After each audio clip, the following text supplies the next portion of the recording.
All right. Morning. I am glad to be back here this morning.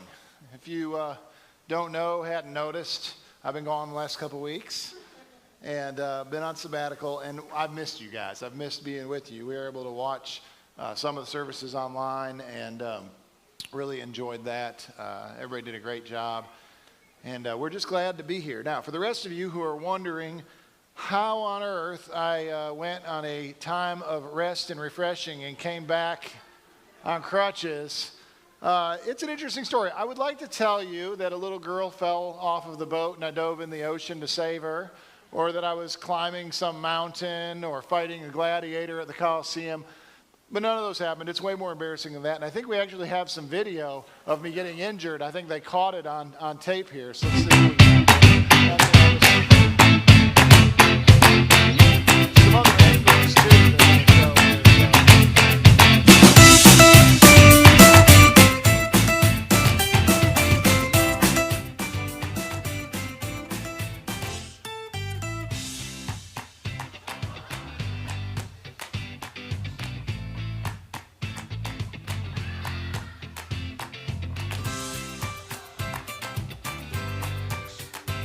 so it was something like that, basically. So, very glamorous and exciting way to get injured. So I'll get an MRI tomorrow and we'll find out how long I've got to be on this thing. I do have a sermon for you this morning. It's not just that.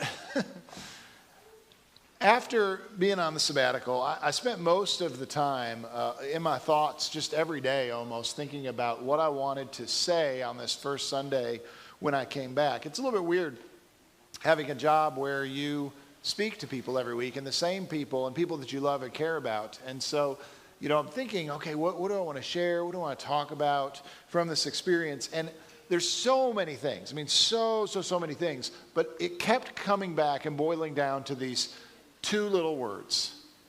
Thank you. Thank you. Today's lesson is about gratitude, and specifically the gratitude that I feel towards the Reedland Church and each one of you and our shepherds for being able to minister in a place where I feel so supported and loved. Thank you for that. Thank you for granting me this sabbatical. I want to talk for just a minute before we get too much into gratitude actually about what a sabbatical is and where it came from. It's actually rooted into a biblical principle. The definition that's usually given for a sabbatical is an extended period of time that's intentionally spent on something that's not your routine job. But it comes from the biblical practice, and there's a Hebrew word which is Shemitah, and it's found in Leviticus chapter 25. And it's really not about people as much as it is about land, but we'll see how that ties in a minute. So Leviticus 25, at the beginning of the chapter, it says, "The Lord said to Moses at Mount Sinai, speak to the Israelites and say to them, when you enter the land I'm going to give you, the land itself must observe a Sabbath to the Lord. For 6 years sow your field, and for 6 years prune your vineyards and gather their crops. But in the 7th year, the land is to have a year of Sabbath rest, a Sabbath to the Lord. Do not sow your fields or prune your vineyards. Do not reap what grows itself or harvest the grapes of your untended vines. The land is to have a year of rest." So every 7th year, the land would lay fallow. Now the people would have to gather wild produce, wild agriculture. They would have to eat from their stores of grain. They would have to hunt, but they couldn't farm. They could not farm the land. The land had to sit and rest.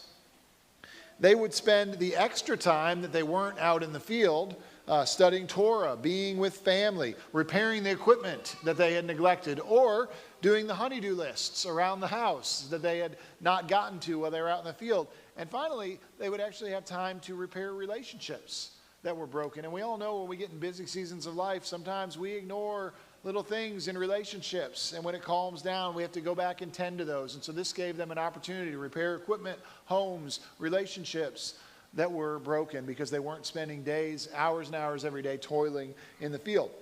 What's really interesting is modern agricultural science has shown that Surprise, God was right all along. Land that lays fallow for a year will increase the harvest. The nitrogen levels grow up.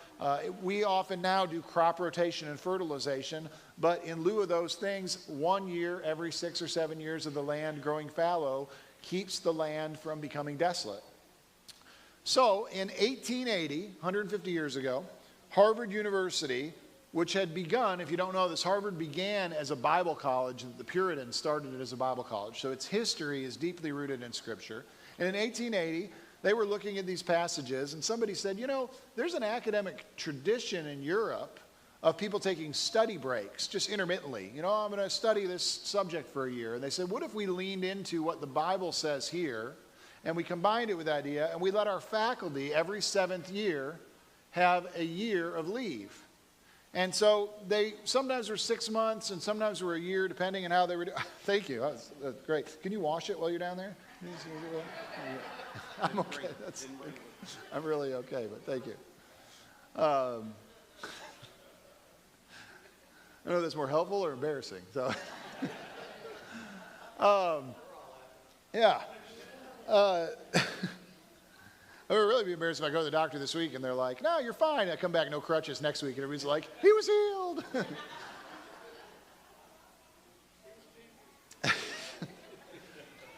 So Harvard formalized this into a sabbatical policy where once every 7 years the professors were allowed a year of paid leave. Why did they do this? They found 2 reasons. One, teachers tend to get stale in the classroom. Being in the classroom, they can become detached from new research and best practices, and they can actually be teaching things that are out of date. And so this gave them the opportunity to go back into the fields of study, learn the newest things, bring them back into the classroom so that the students were not learning stuff that was 10 or 20 years old. They were learning the current practices. But 2, teachers tended to suffer from burnout. And so what they found is that when they gave them sabbaticals, they came back refreshed. They were better teachers, they had better relationships, and they had longer tenures. Interestingly, in 2010, the Journal of Applied Psychology said, you know, nobody's really tested this. Let's see if what Harvard thought 150 years ago was correct. And so they did a big study, double-blind study, with 258 higher ed faculty, where half of them took sabbaticals and half of them did not. To read what they said in their outcome summary, among sabbatees, resource loss declined and resource gain and well-being rose during the sabbatical. The comparison group showed no change. So in other words, the people that took sabbaticals came back with more to offer in the classroom, better mental, physical, and relational health than their peers. Today, sabbaticals are common in higher education and medicine and religion. Just as the land laying fallow helps the land to recover, and the people not toiling for a year helps the people to recover, a sabbatical is designed to help the sabbatee recover and grow stronger in order to yield a better harvest. So sabbatical is not a vacation, but it is supposed to be restful. And when I realized I was going to get a sabbatical, Reedland's had a long-standing policy going back 20 or 25 years. When I realized I was going to get one, I wanted to make sure to use the opportunity in the spirit of what a sabbatical actually is. Now, to be honest, I have known people who have taken sabbaticals and used them to just go to Florida and sit on the beach. And they're like, it's the place I can pray. And I'm like, really? Is that? That does happen sometimes. But I didn't want to do that. I wanted to use it as an opportunity to come back better equipped to serve the church. And so I wanted to be able to offer more in my preaching and teaching, to deepen my faith, but also to set aside some of the daily stresses. So I was prepared for this opportunity to refresh, recharge, grow, read, write, and relax. And then Alicia had her appendix out in emergency surgery the week before, or the couple days before the sabbatical started. So it didn't start the way we thought it was going to. I ended up canceling the trip that I had planned to the monastery in Bardstown. And that actually was a really great thing because it gave me about 8 or 9 days that I could just focus on taking care of her, helping her recover. And her parents were out of town at that time, so it was really good because I was able to just take care of her. And then when they came back into town, I was thankfully able to get a spot after about 10 days up in Minrad, Indiana, right near Holiday World, where there's a monastery there, and I got to go hang out up there with the monks for 2 days, which was really good, actually 3 days. And so it wasn't the same place that I was planning to go, but I still got a little bit of that experience. Then, thankfully, Alicia was well enough after that that we were able to go ahead and go on our trip that we'd been planning for over a year. So Alicia, Barrett, I, and Terrell and Teresa had been planning for well over a year during the sabbatical to take a trip to Europe to go follow the footsteps of Paul around the Mediterranean and go to several of the biblical sites where he went. And thankfully we were able to do it. It was not easy. Alicia was such a trooper. I mean, it was tough on her. She was still recovering, but we were able to do it. And I was a little jealous, you know. She got pushed around in a wheelchair, and so I had to, you know, do something to get some attention here at the end of the trip. No.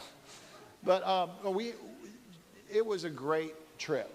And I'm going to tell you more about the trip in a moment, but I wanted to tell you that because I want you to understand what it exactly was that I was doing so that now I can honestly and accurately express why I'm so thankful for it. You might not believe this, but there are people, and there are even churches out there, who don't offer sabbaticals. There are churches and people out there who even scoff at the idea and just see it as extra vacation. And there are people that look at ministers as people who just work at 1 day a week, and they're not kidding. And everyone's job is hard. Every person in here that works, goes to school, everybody's job is hard. Everybody's job is full of very unique challenges that the rest of us don't understand. I don't for a second think that my job is harder than yours. I honestly don't. A lot of you know, I think it's irritating to some of you that when we go to lunch, I will ask you 50 questions about your job because I'm actually fascinated in what you do. You know, I love to probe Wayne's mind about what he's doing in PR. I love to probe Trey's mind about construction, or Andy's mind about counseling, or David's mind about the school system. I love to know the vastness of what everybody is doing, the breadth of that, the skills that God has given you. It's fascinating to me. And what I've learned over the years is everybody's job is hard. It is very rare that anybody works in a job that they just feel is just a piece of cake, no problem, no challenges. And so I have a lot of respect for that. I don't think that there's anything that makes my job harder than yours. I do think that everybody's jobs are unique. I think school teachers need summer break because the stress that they're under for 7 or 8 or 9 months of the year is just intense, right? So different jobs have different challenges. One of the challenges that's, I think, fairly unique to ministry and maybe firefighting and police, they may be the only other ones, or maybe medicine, firefighting, police, but is you're on 24/7. You're always on call. And I mean, I've been called 1 in the morning by a teenage kid who's been in a car wreck and he can't get a hold of his parents. And got up and gone to the scene and been with the kid and helped him talk to the police and figure things. I mean, I've had to do that. You know, I have been called at 2 and 3 in the morning to the hospital to pray for every conceivable injury to every conceivable body part. I mean, it's unbelievable some of the stuff that the crises people find themselves in, right? And I don't mind that. I really don't mind that at all. If there is a college student in crisis over their faith at midnight and they want to call me, I want them to know that they can, right? I always tell them, I'll be like, if I hear the phone, I will answer it. I can't promise that I will. I might be asleep, but if I hear it, I'll answer. Because I want them to know that that's okay. I want to be there to help them, you know, during that time. There were people who were there for me during that time. And so I don't mind that part of my job, but it is a unique challenge. And ministers do carry a heavy emotional weight. We know a lot about what's going on in a lot of people's lives, and there's a lot of mess. And I'll just tell you, when you're walking through tragedy and we're walking through it with you, we're carrying that weight as well, you know? And so one of the unique challenges of this job is it doesn't ever feel like you get to put down that weight. And so one of the really nice things in ministry about a sabbatical is it gives you an opportunity to actually set that down, and take enough time to decompress and relax a little. And so I'm really grateful that this church sees the value in that. I'm grateful that we have a church where people, including our shepherds, constantly check on Jared and I. How are you doing? Are you okay? I'm really grateful that during COVID, when we were really losing our minds trying to, I mean, my big fear, Terrell's big fear was everybody's gone home and they're never going to come back, right? and we were doing everything in our power to try and keep people connected. And I think we did a pretty good job, but we were doing everything in our power to keep people connected. And, I really appreciated the shepherds recognized that, because a lot of people thought, well, there's no church here, you guys aren't doing anything. Not you guys, a lot of people in the culture thought that. And the shepherds kept saying to us, hey, listen, we know you're working crazy hours all the time, calling people, doing stuff. If you need extra vacation, if you need to take a couple days off, just do it. Just take it. This is a very stressful time. I really appreciate that. I really appreciate that care and concern.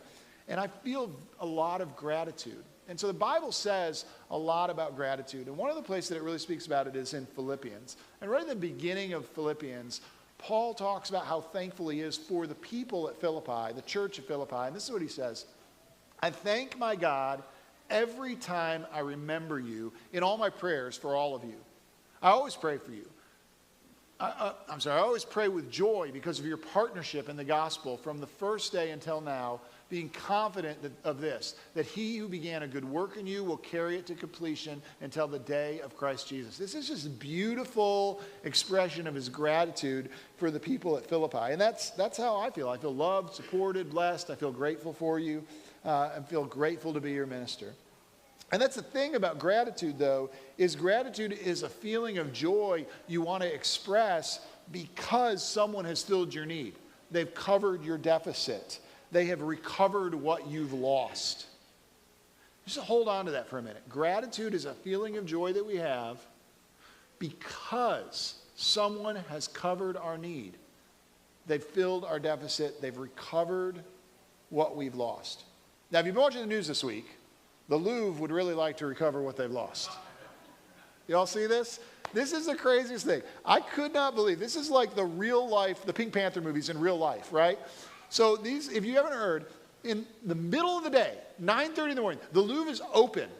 And some guys pulled like a man lift, like a bucket truck, up to a window, went up to the window, took angle grinders, cut through the window, ran in, busted cases, and in 4 minutes, they stole $100 million of crown jewels of France, went down, back out the man lift, hopped on motor scooters, and took off. And they have no idea who did it. I mean, they have no clue. So it is the craziest thing. And you know what's even crazy? This isn't the first time it's happened to the Louvre. Like, it's happened multiple times. The most famous was in 1911. In 1911, there was this guy. His name was Vincenzo Purgia. He was an Italian handyman. And he went into the Louvre, and he hid in a closet. And when the Louvre closed, he came out of the closet, and he took the Mona Lisa, cut it out of its frame, rolled it up, put it under his coat, went back in the closet, and in the morning when the Louvre opened, he just walked out. And for 2 years, where the Mona Lisa was supposed to be, there hung an empty frame on the wall. For 2 years, they had no clue who had done it. Finally, after 2 years, he figured the heat was off, and he took it to an art dealer he thought could fence it for him, and the guy turned him in, and it was recovered. And the guy who turned him in became a national hero in both France and Italy. And so the Louvre is kind of embarrassed because this is one of like 5 or 6 high-profile crimes that have just, it's unbelievable. How the heck did this happen, right? So they would really like to recover what they've lost. And when they do, if they do, they will be very grateful. They were very grateful in 1911. If they are able to recover any of these jewels now, I'm sure they will be very grateful as well. And by the way, if you hadn't heard about this, you need to look up the real-life Inspector Clouseau that showed up on the scene. It's hilarious. All right. Do you see the connection, though, between loss and gratitude? Gratitude springs from loss. When we lose something and someone helps us recover it, that's when we feel gratitude. So think about it in your own life. When someone comes to visit you in the hospital or sit with you at a funeral, they're not fixing what's wrong with you, but you feel grateful. Why? Because they are attempting to help you recover the happiness, peace, or normalcy that you've lost in the situation, right? When someone brings you a meal after surgery, you're grateful because you may have lost the time, the money, or the ability to prepare that food for yourself or your family, and somebody's covering that loss. When someone helps you carry a heavy load, you're grateful because you've lost the energy to keep carrying it on your own, and they helped cover that loss by bearing that burden with you. Gratitude is a great teacher because it teaches us that we are weak, that we need each other, that we have deficiencies, that we're not perfect. It gives us humility. It reminds us that we can't do things alone. And do you know why Paul was so grateful to the Philippians? I mean, this beautiful statement of gratitude he gives, there's a really specific reason, and he writes about it in the 4th chapter of the letter. So if you want to flip to Philippians 4:15, if you have your Bibles, Paul says this, "Moreover, as you Philippians know, in the early days of your acquaintance with the gospel, when I set out from Macedonia, not one church shared with me in the matter of giving and receiving except you only. For even when I was in Thessalonica, you sent me more than once. You sent me aid more than once when I was in need."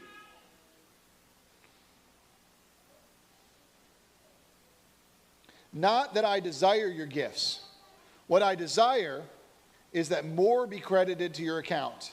I have received full payment and have more than enough. I am amply supplied now that I received from Epaphroditus the gifts you sent. They are a fragrant offering, an acceptable sacrifice pleasing to God.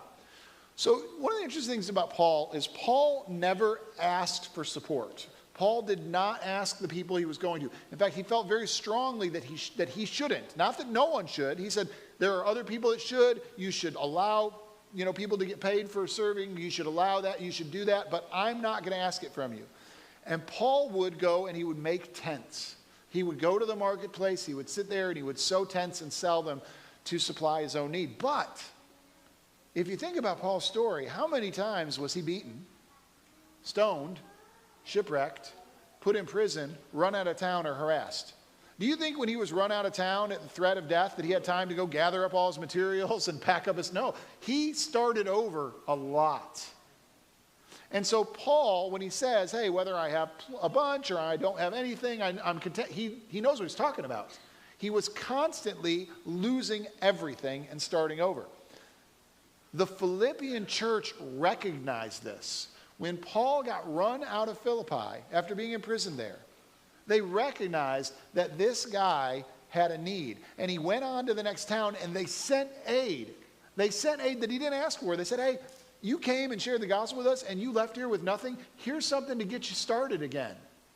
And then when he was in prison in Rome, they sent Epaphroditus with more gifts and more aid. So much so that he's saying, please don't send anymore. I have everything I need. You're so good to me, but don't waste it on me. Paul is grateful because he had a loss. They recognized it and they covered his loss. They covered his deficit, and that filled Paul with gratitude. Thank you for seeing my need. Thank you for seeing the need of Terrell when he was here and other people. Thank you for seeing that there is a unique challenge in ministry and there's a way that the church can help us to recover that loss and refresh. I think that a season of refreshing, refueling, and resting would be good for everybody. And I'm grateful that this church supports giving it to us. Your care for us fills me with gratitude. Now, I know some of you are like, oh wait, we're dying to hear about this trip you went on and the places you went, and you've used all this time talking about the Bible. So I am going to share some things about our trip with you guys, but I'm going to hold back because I want to share some of these things as we work through different scriptures over the coming months and years. So I'm going to give you guys some stuff this morning, but you're going to hear a lot about different things as we go. One thing that you should probably understand is that, and I'm also going to put together some video stuff from our trip that I'm going to send out to you guys if you're interested in seeing that as well. My sabbatical had the two main components. One was the trip to the monastery, and two was the trip to the biblical sites. Now, I want to tell you a little bit about this monastery. The monastery was absolutely incredible. St. Menard is a Benedictine monastic community near Holiday World. It's a community of about 70 or so monks. They also have a seminary there, an arch abbey. You can just think cathedral. That's that big building there. They have a guest house for anybody who wants to come there to retreat and rest. Doesn't matter if you're a minister, an elder, a priest, a prophet. It doesn't matter. You can go there and you can stay there to rest and relax. The hospitality is amazing. The food is incredible. They're so kind. This is not a silent place. People sometimes go there and do silent retreats, but the monks will talk to you. They have a chaplain there. You can sit. You can ask them, what's it like to be a monk? They're glad to tell you all about that. It is a really beautiful community. No matter where you fall theologically, how you feel about different issues, you will be blown away. You go, they're going to be blown away with respect for the commitment of these men.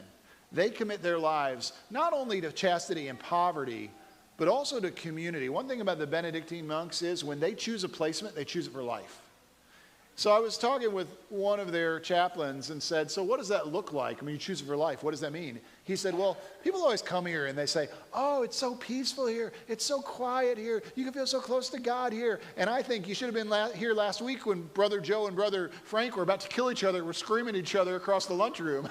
He said, they're people. He said, people don't always get along. He said, we're a family. He said, we have to work it out because we can't go anywhere else.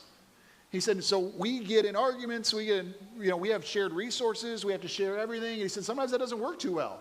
And he said, but we've committed to stay in a relationship and work it out. And there is a commitment, a level of commitment there that's really, really cool. It's a beautiful place, hundreds of acres, running trails in the woods. It's just absolutely gorgeous. I would encourage you, if you're looking for a place to relax and rest for a couple days, you go up there, you'll really enjoy it. One of my favorite things there, it was, obviously it was before I hurt my foot, it was running trails through the woods, listening to worship music on my headphones. It was just a really, really spiritually intimate time. It was really beautiful. The second part of the trip, where we went to the biblical sites, was just absolutely insane. We walked the exact roads where Paul walked. We stood in the jails where he was imprisoned in Philippi and Rome. We climbed Mars Hill in Athens to the spot where he gave the speech about the unknown God. We descended into the catacombs where the early Christians worshiped and buried their dead. Possibly the most amazing thing of all is we stood before the graves of the apostles John, Paul, and Peter, which was really incredible. We did have a little fun too. I want to show a video. We did go to the Olympic Stadium in Athens and we decided to have a little fun with it. Show this other video.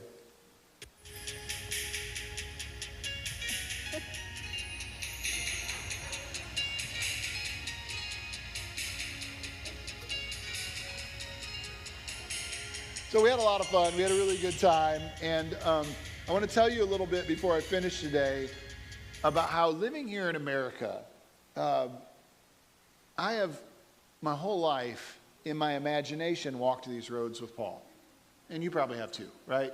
You read these accounts, you go to Bible class, you hear these things, and you just in your imagination are trying to picture what this is like. I've read about his trips to Ephesus and Philippi and Athens and Rome, but I was always raised to be a little bit suspicious about anything that was said about these guys that wasn't actually in the New Testament. So if it was like, well, church tradition tells us, it was like, yeah, okay, maybe, we don't really know. And so preparing for this trip, I kind of dove in a lot deeper. I wanted to study on a more academic level the historicity of some of these extra biblical stories about these guys. And what I found out actually is that they're so much more historical than we probably give them credit for. And when you go to these places and you walk on the streets where they walked and you see these things and you realize, oh, this is a place that in the late first century, Christians started saying this is where this happened. And then in the second century, they built a house church there. And then in the third century, they built a big church there. In the fourth century, they put a giant monumental cathedral there. And now in 2005 or 6 or 7 or 10, they actually dug down and did the archaeology and went, oh yeah, it exactly matches what they were saying in the second century. You sort of go, oh yeah, this probably really was the place. And part of the reason is because during that time, when the apostles and other people will go and teach these stories and teach the Bible and teach these things and say that these things had happened, people could check it out. Like, if you can imagine, if somebody that's not from Paducah were to be on television, national television, they're on America's Got Talent or something, and they're doing the background story, and they're like, I'm from the city of Paducah, Kentucky. And you're like, oh, they're so cool, they're from Paducah. And they're like, I love Paducah. I love to go down there and eat at the Moonlight Barbecue every week. You'd be like, that's not Paducah. That's Owensboro, right? Like, because you would know. You'd be like, that's not right. Is this guy really from Paducah? So, like, when Paul's going around and he's saying, yeah, when I was in Philippi, this happened, those people had been to Philippi. Right? They knew the people in the stories. They knew the places. And they could check those things out. And if they weren't right, then Paul would have been called on it. And so you get there and you realize, wow, these are really strongly attested to places and events. And one of these places that I can tell you on a very, very strong conviction is the exact place that it happened, is this place in the picture, which is called the Mamertine Prison. Now, this Mamertine Prison is in what would have been, it's downtown Rome now, but it would have been downtown ancient Rome. It's right on the edge of the Roman Forum. And it was, before the first century, it was a water cistern. And in the first century, it was converted into a prison for high-profile prisoners of Nero. So if you can imagine, the dungeon of all dungeons, that's what this is. You have to descend 20 or 30 feet below ground. You're in this big circular chamber, and the only way in or out in the first century, there's stairs now, but in the first century was a small hole, maybe 3 feet in diameter in the middle of the ceiling. And so they would have to lower them in there by ropes. And this is almost 100% certainly the place where Paul and Peter were both jailed at different times awaiting their executions. And when you descend down into this cell underground, this may be 25 foot in diameter, circular with about 10 or 12 foot ceilings, stone, dungeon. That's all you can call it, is a dungeon. And you think of Paul and Peter at different times being chained up in this place. And from this place, Paul wrote 2 Timothy, and he wrote these words: "For I am already being poured out like a drink offering, and the time for my departure is near. I have fought the good fight. I have finished the race. I have kept the faith. Now there is in store for me a crown of righteousness, which the Lord, the righteous judge, will award me on that day. And not only me, but also those who have longed for his appearing." So Terrell and Barrett and I descended down into this, and we were standing there, and Terrell read those words aloud. It was just a chill. It's just running down my spine thinking about this. Paul wrote Timothy, and he said, please, bring my coat and come before winter. It was October, and it was cold down there. Cold and wet. And you could just imagine Paul shivering in this place, say, please, bring my coat to me. Sometime after writing this, Nero had Paul taken from the prison, and he beheaded him. Beheading was because he was a Roman citizen. That was actually considered the most humane way to die because it was the fastest. Early Christian tradition records that his body was then carried 2 miles down the Via Ostensis to a little area outside of the center of the city, where he was buried in a simple white sarcophagus, think coffin, on the property of a believer named Lucina. In the 4th century, when Christianity became legal due to Constantine's Edict of Milan, Constantine, the emperor at the time, identified the site, and he built a church there, a huge church. That church is called St. Paul's Outside the Walls. Now, that church has been expanded and rebuilt over the centuries, so it's not the same building as what Constantine built, but it's on the exact same site. In 2006, the Vatican, for the first time ever, allowed archaeologists to go excavate below the altar. Anytime there's a church built over a grave, the grave is directly below the altar. So they allowed them to excavate below the altar. That's a big deal. They had to shut down the church for months at a time. They dug down below the altar, and under the altar they found the exact items described in the early church history. A white marble sarcophagus with bone fragments of a man from the 1st century, radiocarbon dated to the 1st century, a man who was 65 to 67 years old. Before this, scholars were like, yeah, that could be the grave of Paul. Now, the majority of scholars say this most certainly is the grave of Paul the Apostle.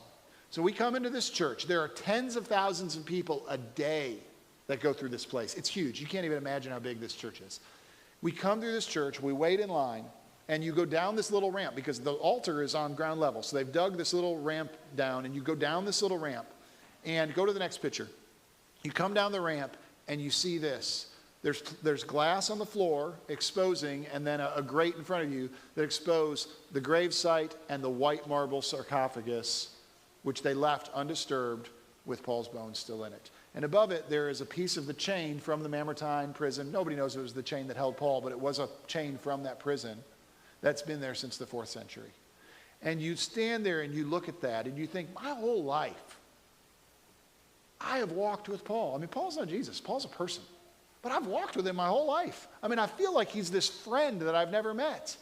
I probably spent more time reading letters from Paul than letters from my own parents. I mean, my parents never read me a lot of letters, But I've got all these letters from Paul, and I read them over and over and over again. I feel like I know this guy. And to stand there, feet from his grave.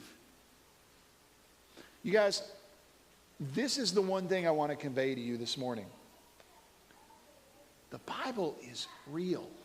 It's true. I didn't need to go to Europe to know that. I knew that. But I just want you to know that these are real things. Our culture wants to promote this narrative that the Bible is this untrustworthy document that was handed down to us. I've literally had an adult person, a 23-year-old man who had gone to college and had an advanced degree, look at me and say, how do you know the Bible wasn't just written by Thomas Jefferson? Okay, because there's manuscripts from the 2nd century at the University of Michigan. They're on display. You could drive up there right now and look at them, but, papyrus fragments. But there's this narrative in our culture that it's this untrustworthy thing. It's not historical, anything to do with the Bible. You can't trust the history. The Bible is better attested historically and evidentially than anything from ancient history. And by ancient history, we mean anything prior to the medieval times. So things that are 1,000 years newer than the Bible have less evidence for actually happening than the Bible. Do you understand? There's more evidence for King David, who is one of the least evidentially attested to figures in the Bible. There's more evidence for King David than there is for King Arthur. There's more evidence for King David than there is for Robin Hood. Okay, and these are things that people are like, well, it's got a fancy legend, but it was definitely a real guy. The Bible is so evidentially, now you can choose. You get to choose whether you want to believe Jesus rose from the dead. You get to choose whether you want to believe that he's the Son of God. But you don't get to choose whether or not Paul lived and went to Ephesus and Philippi and wrote the things he wrote, because it's fact. These things happen. These are real places. It's a real history. And the people at the time knew, and they could check it out. And the Bible even says that. It says, hey, you don't believe us? Go ask the people who were there. There were eyewitnesses. It is really powerful to see that every single day, 2,000 years later, thousands of people move through this space just to put their eyes on a marble box that a man's deceased body was placed in, because of the impact on history that that man had because he was a follower of Jesus. It doesn't matter if we're talking about Paul, Peter, Mary, or even Jesus. What the Bible conveys about them is historical and it's accurate. We will we will present people with the gospel and challenge people to make a commitment in faith to Jesus. But we don't need to be challenged on whether or not these things were historical and real, because they were. And as believers that Jesus was the Son of God, these evidential things only give us strength in our faith. So that's a snippet of what we saw and what we experienced while we were on this trip. And I will share more in Bible classes and sermons along the way. I'm very fortunate in that it looks like I may get to go with Terrell to Israel this summer, and that'll be a whole nother level of this kind of stuff. But I'm so grateful to be able to do this. And it was a year of planning and saving and, how was we going to make this work and looking for better ways to do it. And I'm so grateful I got to do this, because I was highly motivated by wanting to be a better teacher and preacher for you guys. And so thank you so much for allowing me to have the time and the space to have this experience. And really, in the end, that's all I can say. I'm filled with gratitude. Thank you. Let's continue in song.